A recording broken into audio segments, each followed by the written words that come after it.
Hey students, in previous lecture I discussed what is SQL, types of SQL like DDL and DML. In today's lecture I will discuss basic data type and how to create a schema. Let's discuss one by one each data type. First is character, that we can write shortly CHAR inside bracket N. N is the fixed length size.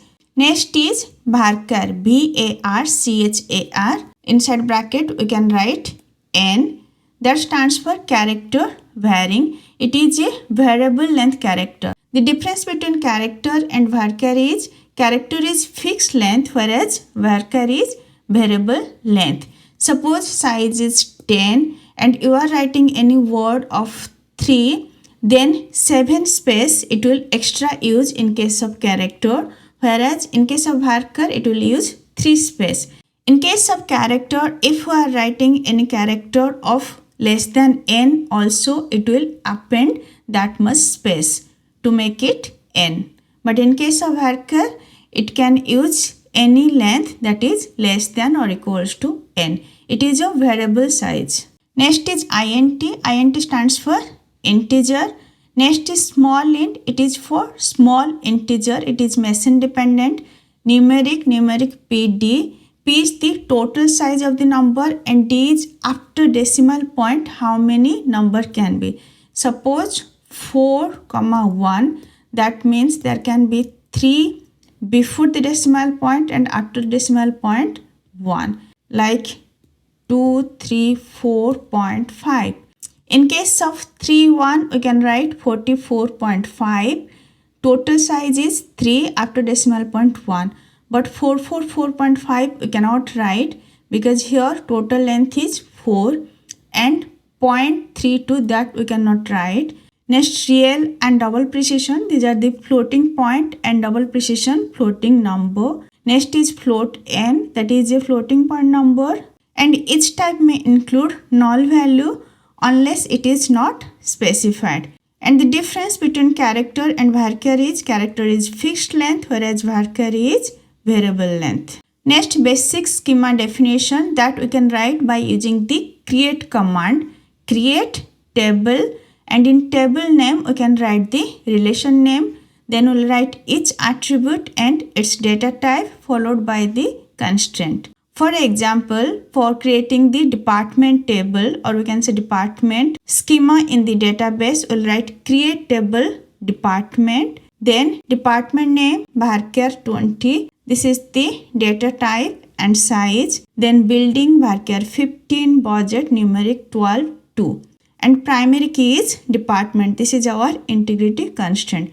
So here attributes are department name, building, budget. Primary key is department, and last semicolon means end of the command. The general form of create table is create table R for relation. Then A1, D1, A1 is for attribute 1, D1 is for its data type, A2, D2 till AN, DN. Then we'll write the constraint like integrity constraint 1 till integrity constraint K. Here A1, A2 till AN are the attribute, D1, D2 till DN are the data type, and we can write K constraint. R is the relation name. At end semicolon means end of the create table statement. In integrity constraint we can write primary key, foreign key, or any other constraint like not null, null, that we can write in the integrity constraint. If we are writing primary key, then primary key should be not null and it should be unique. And we can write foreign key also. Foreign key reference to S means it referred to table S. It referred to primary key of table S. Primary key, so here AJ1, J2 till AJN, these are the primary key. Foreign key AK1, K2 till AKN are the foreign key that refer to primary key of relation S. And we can write not null. Not null means null value are not allowed. Let's see some data definition of university database. How will create the university database? I already discussed create department example. Create table department. These are the attribute, department name, building, budget. These are its data type with its size, and primary key is department name. Next is course, create table course, course ID, its data type, title, data type, department name and credit. These are all its data type. Then primary key is course ID, foreign key is department name, reference to department table. So to refer to primary key of department table. These two are constraint. Next, create table instructor, ID, its data type VARCHAR, then name VARCHAR 20 and it should be not null, means name should not be empty.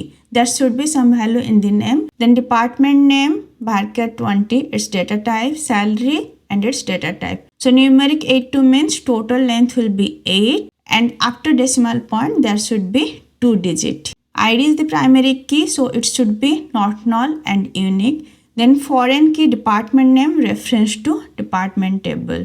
Here attributes are ID, name, department name, salary and primary key is ID, foreign key is department name. Next, create table teaches. These are the attributes ID, course ID, section ID, semester, year and these are its data type. Next, primary keys are ID, course ID, section ID, semester, year. All attributes are primary key. Next, foreign key are course ID, section ID, semester, year that reference to section and foreign key ID reference to instructor. Next, create table section, course ID, section ID, semester, year, building, room number, time slot ID. These are the attribute. Now from these course ID, section ID, semester, year. So these four are the primary key. Then foreign ID is course ID that refers to course. For university database, we created 5 tables: course, department, instructor, teaches, section. In each table there are attributes and there are primary key and foreign key. For each attribute, we need to mention its data type and we can write primary key, foreign key as the constraint. In today's lecture, I discussed basic data type that we can use in SQL. Also, how we can use the create command for creating schema in database. In next lecture, I will discuss some more command like alter, delete, drop and how we can use the select query. If this lecture is helpful for you, please like, share and subscribe. Thank you. Bye-bye.